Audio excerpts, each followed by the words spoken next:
Estamos viendo algunas cuestiones sobre la posible variación de constantes o la posible cambio en el número de dimensiones.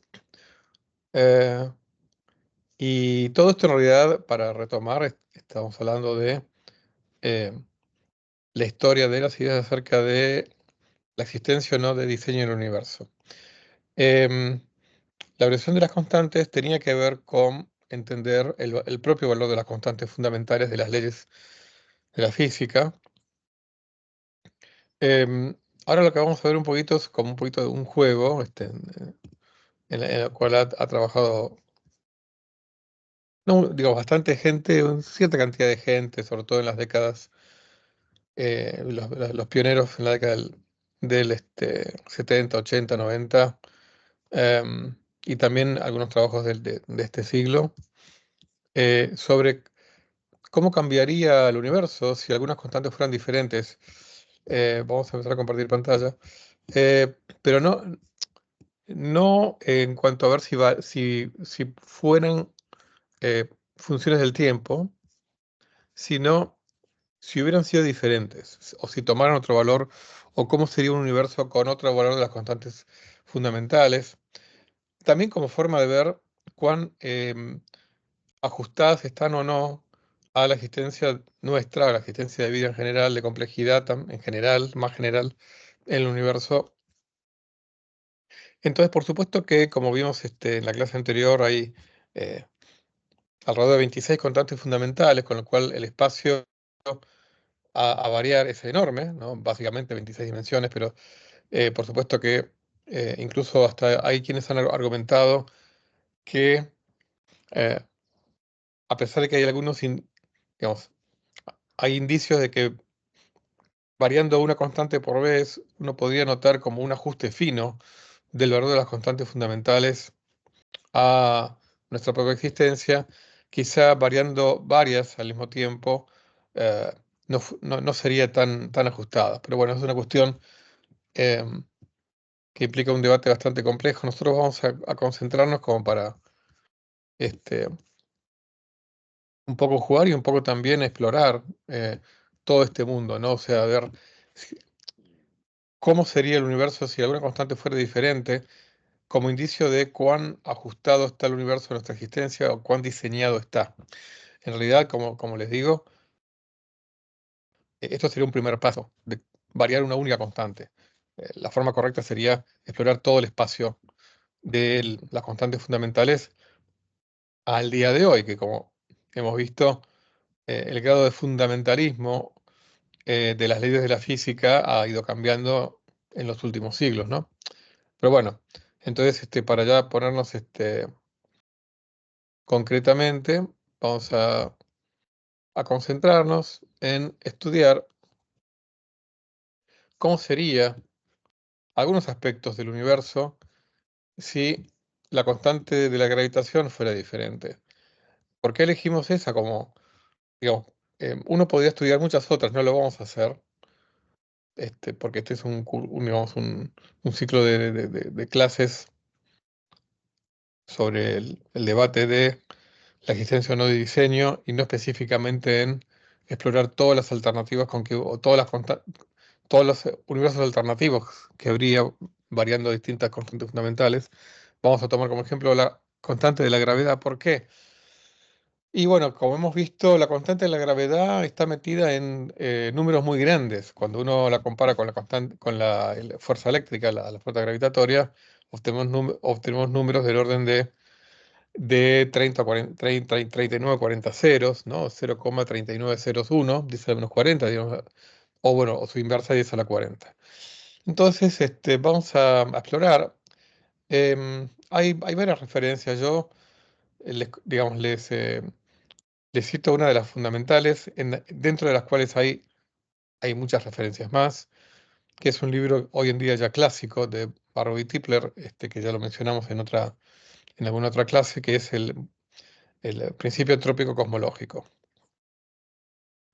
Bueno, vamos a explorar entonces qué pasaría si la constante de Newton fuera 10 órdenes de magnitud mayor. Entonces, concretamente, para hablar en términos adimensionales, ¿qué pasaría si la constante de acoplamiento gravitacional eh, alfa G, ¿no? Definida como, esto ya lo vimos en otra clase, la constante de Newton multiplicada por la masa del protón al cuadrado, dividido la constante de Planck partida, dividido la velocidad de la luz, que en nuestro universo es del orden de 10 a la menos 40, ¿qué pasaría si fuera de 10 a la menos 30? Bueno, no vamos a... este no es un curso de astrofísica ni de geofísica, así que simplemente créanme que uno puede, haciendo los modelos más básicos aceptados de interiores estelares y demás, uno puede, y de la luminosidad de estrellas, estimar, no, como primer paso, eh, calcular fórmulas en lo que nos digan cómo depende en orden de magnitud o a qué es proporcional, por ejemplo, la masa de una estrella en cuanto a su dependencia de la constante gravitacional. Bueno, resulta que la masa de una estrella depende de alfa G a la menos 3 medios, ¿eh? O sea, la inversa de alfa G al cubo y a eso la raíz cuadrada. Em, entonces, si esta cantidad es 10 órdenes de magnitud más grande, la masa de la estrella, de una estrella típica, se hace más chica. Yo digamos, lo que sí les voy a comentar es cuál es la física detrás de esta fórmula, ¿no? Em, es 10 a la menos 10 a la menos 3 medios me da, perdón, acá sería 10 a la 10 a la menos 3 medios, 10 a la menos 15, con la masa de una estrella típica, tipo Sol, más o menos, es 10 a la 30 kilos, esto sería 10 a la 15 kilos. Pero 10 a la 15 kilos, o sea, 1000 billones de kilos, es la masa típica de un asteroide. Un asteroide mediano, digamos, incluso no de los más grandes, sino un asteroide típico del cinturón de asteroides. O sea, algo bastante más chico. ¿Y por qué la masa de una estrella sería tan más chica de lo que es en nuestro universo? Y porque al ser la gravedad mucho más grande, la estrella tiene mucha más presión gravitacional, con lo cual tiene que quemar, em, para una dada masa estelar, tiene que quemar mucho más combustible que para la constante gravitacional de nuestro universo.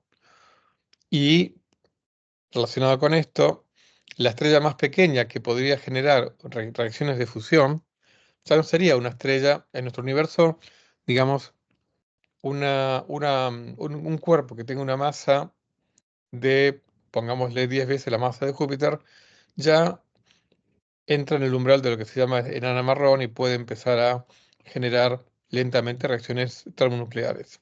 No así Júpiter, ¿no?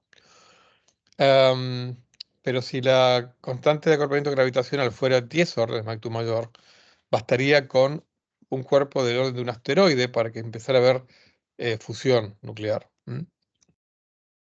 Y de hecho, un cuerpo con la masa del Sol directamente tendría tanta presión gravitacional que viviría muy poco tiempo,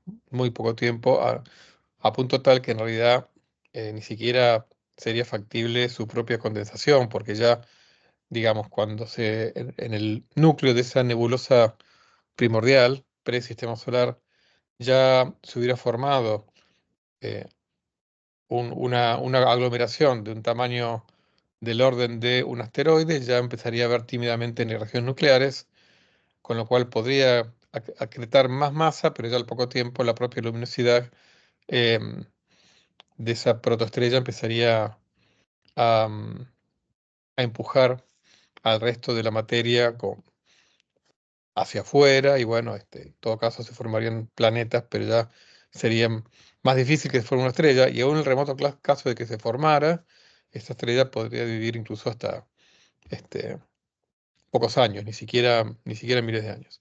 Bueno, la cuestión es que entonces en este universo una estrella típica tendría la masa de un asteroide.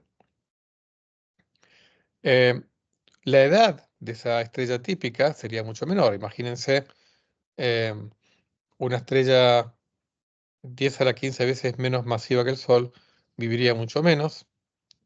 La edad va como la inversa de la constante de acoplamiento gravitacional, con lo cual sería 10 a la menos 10 la edad del Sol, orden de magnitud de un año.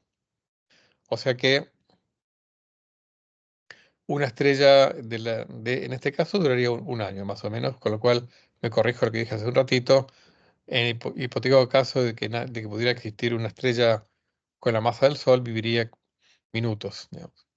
La luminosidad de esas estrellas, que va como la inversa de la raíz cuadrada de alfa g, sería de un 100 milésimo, acá, perdón, debería corregir, un 100 milésimo de la luminosidad del Sol, 10 a la menos 5 luminosidad del Sol, y finalmente el radio de esas estrellas, el radio de una estrella va como la inversa de la raíz cuadrada también de la constante de Newton, o sea que también sería un 100 milésimo del radio del Sol. El radio del Sol es del orden de 1 millón de kilómetros, con lo cual las estrellas en este universo tendrían nada más que 10 kilómetros. O sea, como verán, un universo bastante diferente al nuestro en lo que respecta a la población estelar. Eh, Dentro de este mismo escenario, acá también, créanme, cuál es la distancia típica entre un planeta habitable y la estrella alrededor de la cual gira. Bueno, esto teniendo en cuenta o pidiéndole que la temperatura sea del orden digamos, que esté por encima de 0 grados centígrados y por debajo de 100 grados centígrados. En el caso de un planeta que orbita alrededor de una estrella tan chiquita, como con estos parámetros que vimos, con tan poca luminosidad, el radio típico de la órbita de un planeta habitable, en este caso, se puede calcular que, bueno, en general va como la inversa de la raíz cuadrada de la luminosidad eh, y la inversa de alfa g a las 5 medios. Bueno, me daría una distancia de medio millón de kilómetros. Un planeta típico estaría a medio millón de kilómetros de su estrella.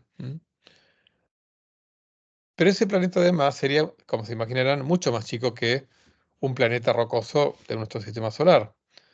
Concretamente, sería de un 100 milésimo de la masa de la Tierra. O sea que en este universo eh, habría una mini Tierra con una masa un 100 milésimo de nuestro planeta Tierra, a una distancia de medio millón de kilómetros del Sol, y el Sol tendría la masa de un asteroide y además la vida del Sol sería de un año nada más. Además, el tiempo de órbita de ese planeta alrededor de su solcito sería de 20 días. Y además, y esto también, créanmelo, en un universo así, el, em,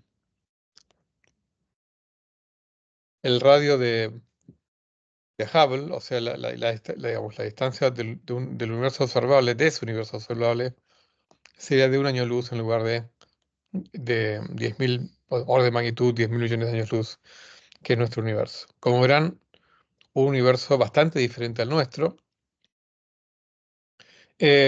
con lo cual se hace difícil imaginarse que hubiera seres vivos en ese universo, ¿no? Es más, podemos explorar otros aspectos.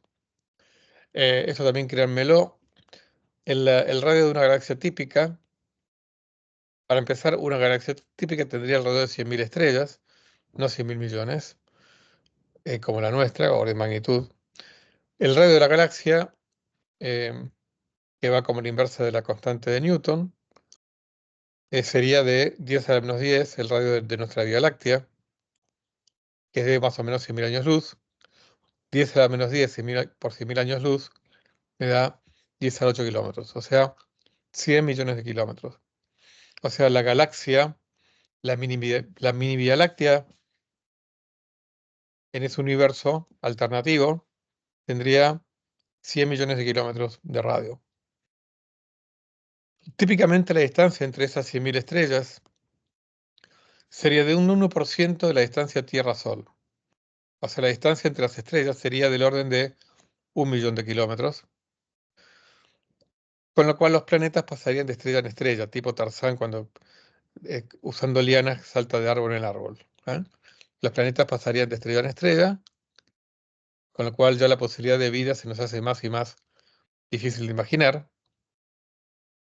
En un planeta así, acuérdense que ese planeta, em, bueno, no les dije cuánto tendría ese planeta de radio, pero se puede imaginar que tendría apenas algunos centímetros.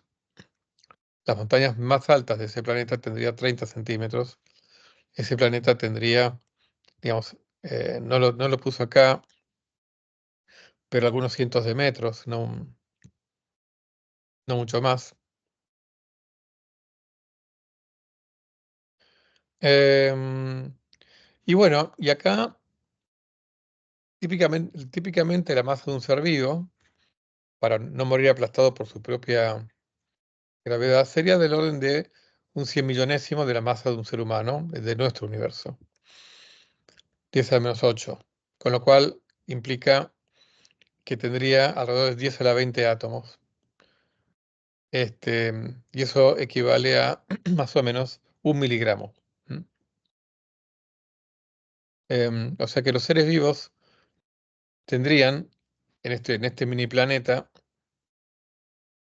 del orden de 1 miligramo. No podrían tener más que ese tamaño. Aparte, digamos, cuestión de escala, ¿no? Para que forme una población en un planeta de apenas unos decenas de metros de tamaño o cientos de metros, no podría tener más. Ahora, eso evidentemente, más tamaño que ese. Evidentemente, em, y esto un poco relacionado con lo anterior, em,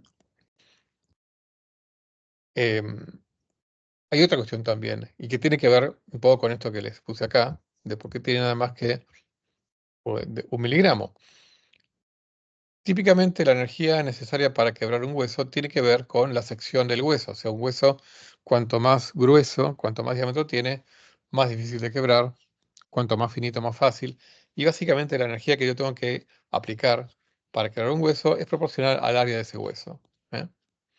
Entonces, en esta exploración de qué vida posible planetaria habría, hagamos esta cuenta. Acá MH es la masa del ser humano, ¿no? Típica. Mn es la masa de un átomo, orden de magnitud, o sea, masa de un nucleón, masa de un protón, de un neutrón, masa de un átomo. Esto nos da una idea de el número de átomos que tiene el cuerpo humano, ¿no? Multiplicado por la energía de ligadura molecular, o sea, entre, digamos, los enlaces atómicos o moleculares en general, esto me da una idea de cuánta energía de ligadura hay en todo el cuerpo humano. Una orden de magnitud, ¿no? Muy bien. Por otro lado,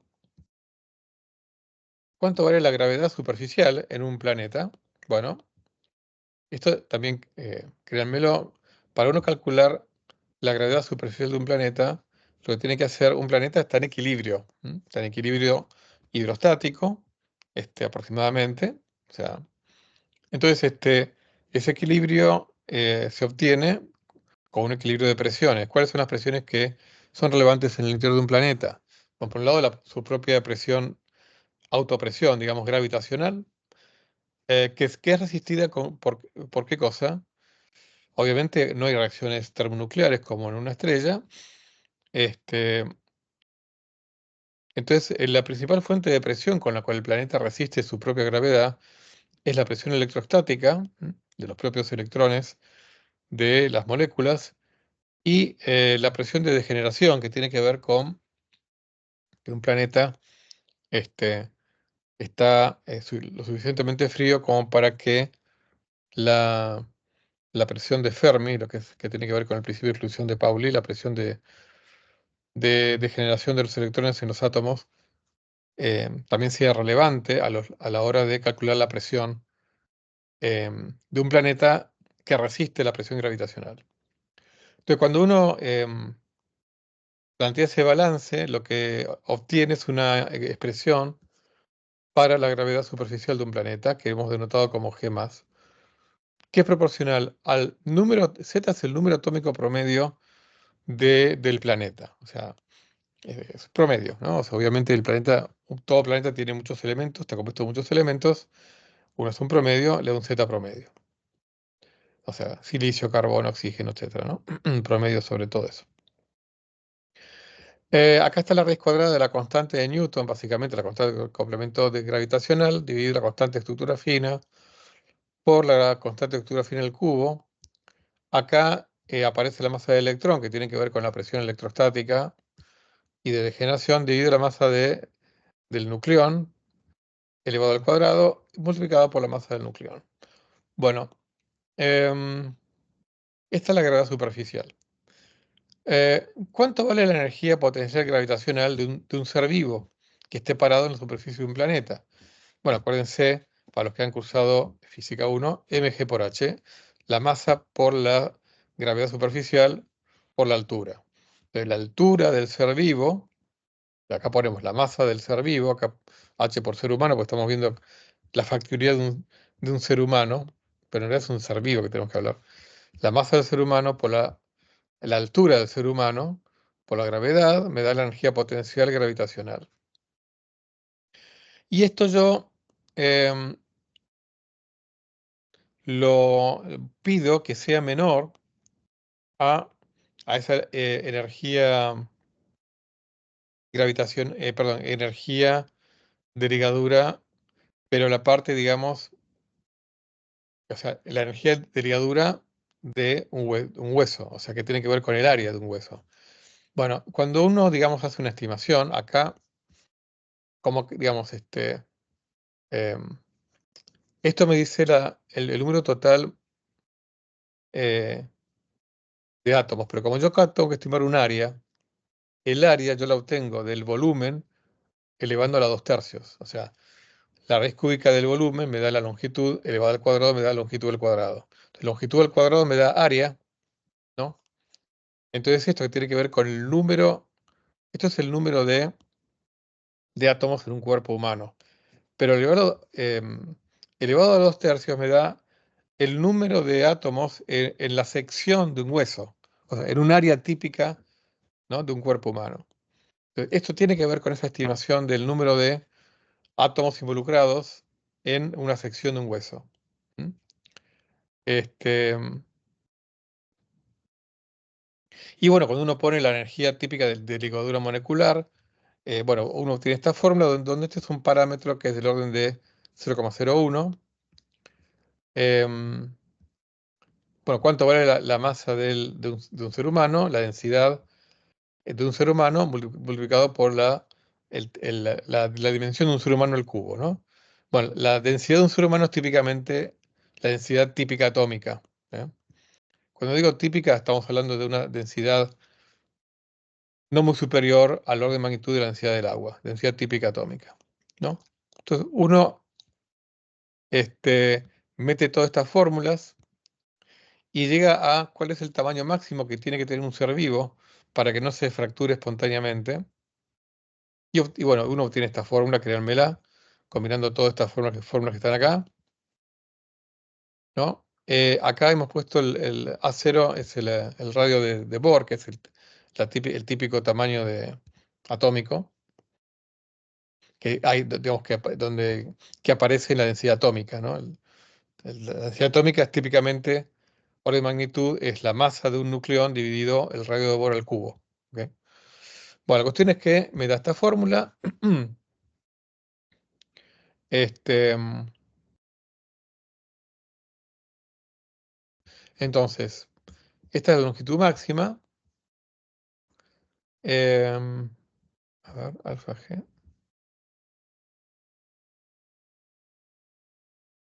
Bueno, acá hay un... Uy.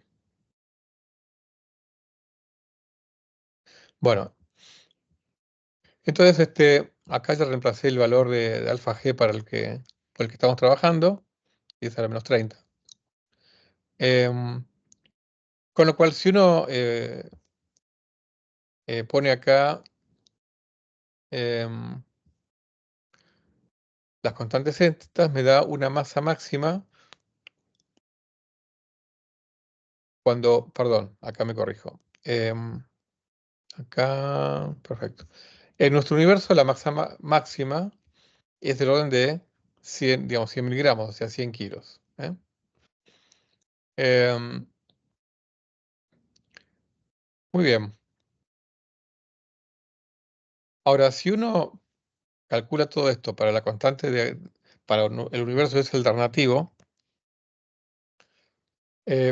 para que tengan una idea, un gen tiene típicamente 1 millón de átomos.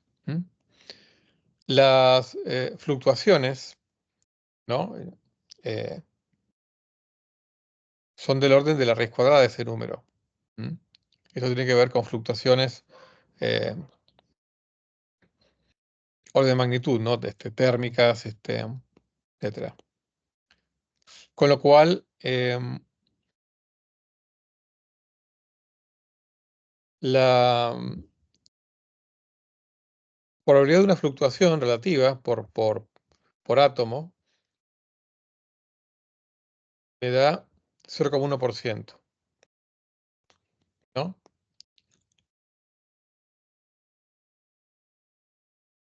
O sea que es una probabilidad bastante importante para que haya errores. Lo que pasa es, bueno, sabemos que nuestro organismo tiene mecanismos para corregir. Ahora, hay una cuestión acá que em, acá, disculpen, ¿no? Sí. Cuando yo pongo acá la constante de estructura 101 sobre 137, eh, me da una cantidad que es del orden de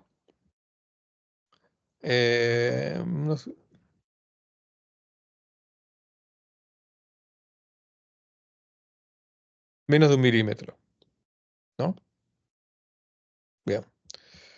Organismos que sean menores a 0,00003 milímetros no podrían contener ribosomas. Acuérdense, los que saben algo de genética, los ribosomas son las estructuras intracelulares, eh, digamos, encargadas de leer el ARN mensajero y por lo tanto las encargadas de fabricar las proteínas codificadas en el ADN, ¿no?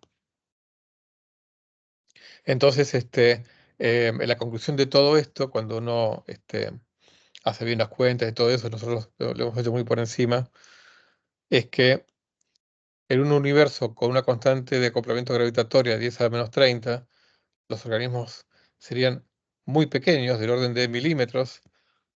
Por lo tanto, por un lado tendrían mucha menos capacidad de tener neuronas. Em, las fluctuaciones genéticas eh, serían mucho más difíciles de corregir, porque es un cuerpo mucho más chiquitito. O habría en todo caso genes mucho más chicos, pero con lo cual tendría mucho menos riqueza de información. O si los genes fueran del mismo tamaño, no habría capacidad del organismo para corregir esos errores letales que nuestro organismo sí los tiene, ¿no? Con lo cual, claramente, digamos, esto no es cuestión de, no es necesario entenderlo en detalle, pero es evidente que un universo así, la complejidad de los seres vivos sería muchísimo menor a la nuestra, con lo cual sería mucho menos probable que hubiera vida inteligente, ¿no? Eh, Ahora, en términos de, ahora vamos a esto, digamos, en lo que respecta a un universo que fuera mucho más pesado que el nuestro, 10 órdenes de magnitud más pesado que el nuestro, más gravitante que el nuestro. Ahora vamos a hacer una estimación de las escalas de tiempo, cambiamos de tema ahora, siempre dentro de esta discusión antrópica. Entonces vamos a ver eh, las escalas de tiempo involucradas en la propia existencia de seres vivos en nuestro universo. Vamos a hacer un repaso de eso y vamos a ver qué condiciones se tuvieron que cumplir en nuestro universo para que pudieran haberse desarrollado seres vivos como nosotros. Bueno, ¿cuáles son las escalas cósmicas relevantes para esto? Por un lado, obviamente, el tiempo que necesita la evolución darwiniana para dar lugar a seres complejos como nosotros. Por otro lado, para eso necesito ser calentado por una estrella que viva lo suficiente para que se produzca esa evolución darwiniana. Eso tiene que ver con cuánto tiempo pasa una estrella típica en lo que se llama la secuencia principal estelar. La secuencia principal es un concepto astrofísico que tiene que ver con el tiempo, digamos, es una región en un diagrama, digamos, de temperatura y luminosidad de, el diagrama de Hertzsprung-Russell. Es una región que es en la cual están todas las estrellas que están quemando hidrógeno. Nuestro Sol es una estrella que está quemando hidrógeno, por lo tanto, pasa la mayor parte de su vida en un punto de esa región del diagrama, que pertenece a ese subconjunto llamado secuencia principal. Bueno, el tiempo de vida media de una estrella media como la nuestra del Sol, em, que es del orden de 10.000 millones de años, digamos, esos 10.000 millones eh, se obtiene con una fórmula que tiene una dependencia con las constantes fundamentales que tiene esta forma. La constante de estructura fina al cuadrado multiplicada por la masa de un nucleón dividido la masa del electrón y dividido por la constante de acoplamiento gravitacional y la masa del, este, del nucleón. Esto me da 10 a la 10 años. Eh, Otra edad importante a nivel cosmológico es la edad que el universo tenía cuando la materia pasó a ser más importante que la radiación. Bueno, eso obedece a una fórmula que está acá, donde S es la entropía por barión, o sea, cuánta entropía había en el universo eh, por barión. Barión denota tanto a los neutrones como a los protones. Dividido la raíz cuadrada de la constante de acoplamiento gravitatorio, dividido la masa del núcleo. Esto es del orden 10 a la 12 segundos, que tiene que ver, bueno, es del orden de, si uno hace la cuenta, más o menos da unos 10.000 años después del Big Bang. Otra edad importante es la edad en que se formaron los átomos, o sea, cuando el universo se enfrió lo suficiente, que es del orden de 380.000 años, 10 a la 12 segundos, también. Acá son 10.000, acá son 380.000. El orden de magnitud es más o menos parecido, quizá uno tendría que haber puesto otro exponente acá, pero digamos, y bueno, la fórmula está dada por esto, la raíz cuadrada de la entropía por barión, con esta estructura fina, esta potencia, etcétera, etcétera, ¿no? Eh, es otra edad importante. Otra edad importante es la hipotética vida media del protón. En realidad, hasta donde sabemos, el protón es una partícula estable, pero podría no serlo em, hasta, digamos, muchas de las primeras teorías de gran unificación que pretendían unificar las interacciones fuertes con las electrodébiles. Una de las consecuencias que tenían es que el protón se hacía inestable y fueron justamente descartadas experimentalmente por cotas a la vida media, cotas inferiores a la vida media del protón. Acá esta forma tiene que ver con, este es una partícula intermediaria hipotética de esta fuerza de gran unificación, una partícula X, un bosón intermediario X, am, que para las teorías primeras que se propusieron, como la de SU5, digamos, da una vida media de orden de 10 a la 30, 10 a la 31, 32 años, y hoy en día sabemos que el protón vive más que eso. No recuerdo en este momento cuál es la cota inferior, pero es mayor seguro que es mayor a 10 a la 33 o 34 años. Entonces, bueno, sabemos que el protón es más estable que esta cantidad, pero no sabemos cuán estable es. Otra cantidad importante es el tiempo de Planck, que es un tiempo que uno puede construir con las constantes fundamentales de la gravitación, la de Planck y la velocidad de la luz. Otra escala importante es la edad del universo, que sabemos que tiene aproximadamente 13.800 millones de años, ¿no? Eh, entonces, cuando uno dice, bueno, em, ¿qué necesito o qué relaciones necesito en estas escalas temporales para que haya seres vivos? Bueno, obviamente necesito que el protón viva más que el universo. eh, Me alcanza con que el protón sea más estable que la edad actual del universo. Sabemos que es mucho más estable que eso, 10 a la 30 y pico, pero bueno, me alcanza que sea más estable que, digamos que 20.000 millones de años. Por supuesto que necesito que el universo sea más viejo que el tiempo que necesito que viva el Sol, ¿eh? Para que haya evolución. Perdón, me corrijo.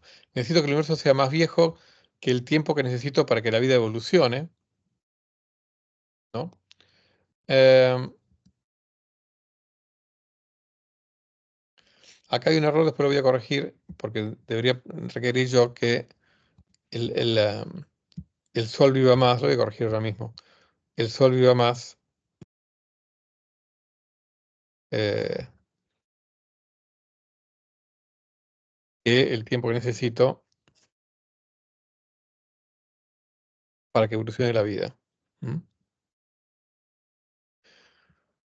Em, si no, la vida no alcanza a evolucionar.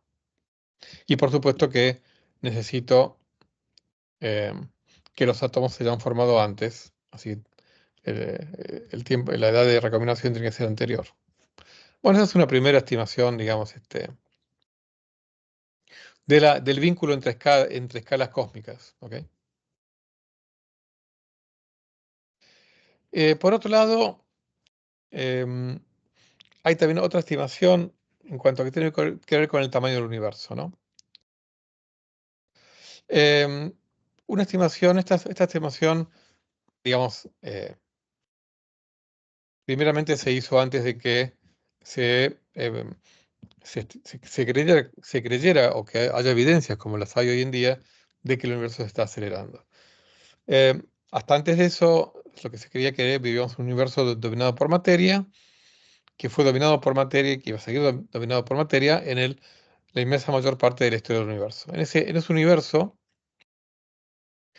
las ecuaciones de la relatividad general, las de Friedman, me dicen que la densidad del universo cae como el cuadrado de la edad del universo, ¿no? Este, Hasta donde sabemos, no estamos viendo imágenes múltiples de ninguna galaxia, salvo producto de algún lente gravitacional.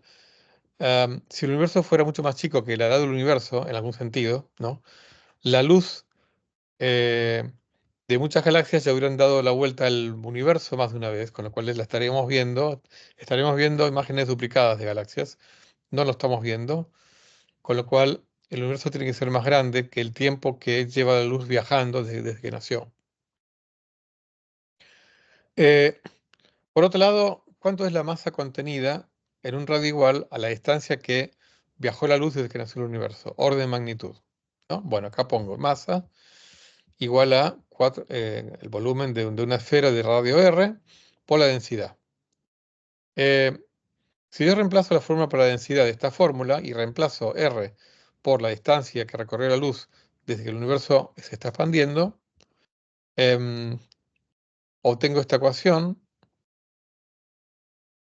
que está acá, está la velocidad de luz al cubo, la constante de la gravedad, bueno, la del universo.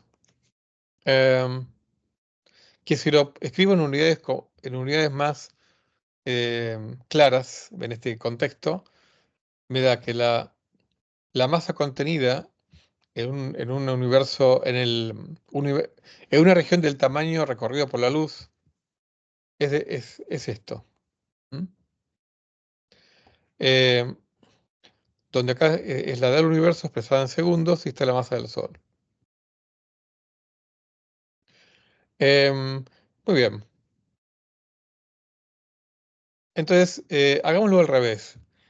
Si el universo fuera eh, del tamaño de la Vía Láctea, ¿no? Entonces, evidentemente, si el universo entero fuera del tamaño de la Vía Láctea, evidentemente, para que no viéramos imágenes múltiples, el universo tendría que tener un mes de vida nada más. Si tuviera más tiempo, la luz ya hubiera recorrido el universo varias veces. Entonces, una forma de entender de por qué el universo es tan grande, el universo es tan grande que igual es un argumento medio falaz, pero bueno, es para que conozcan otra forma de razonar también. El universo es grande porque, entre comillas, es, tiene que ser lo suficientemente viejo como para que haya habido estrellas que pasaron toda su vida en la secuencia principal, como para que hayan explotado y hayan generado el carbono 12 necesario para que existan seres vivos como nosotros. Y como no vemos, por eso digo que es un razonamiento entre comillas, porque como no vemos imágenes múltiples, producto de un universo chiquitito, entonces el universo tiene que ser lo suficientemente grande como para que la luz todavía no lo haya recorrido en su totalidad, ¿no? Y para que haya habido tiempo para generar seres vivos como nosotros. Es un argumento, ya les digo, un poco retorcido, pero que, bueno, un poco también da idea de cómo se vincula nuestra evidencia experimental, observacional, con el tamaño y la edad del universo. ¿Mm? Bueno, vamos a cortar acá.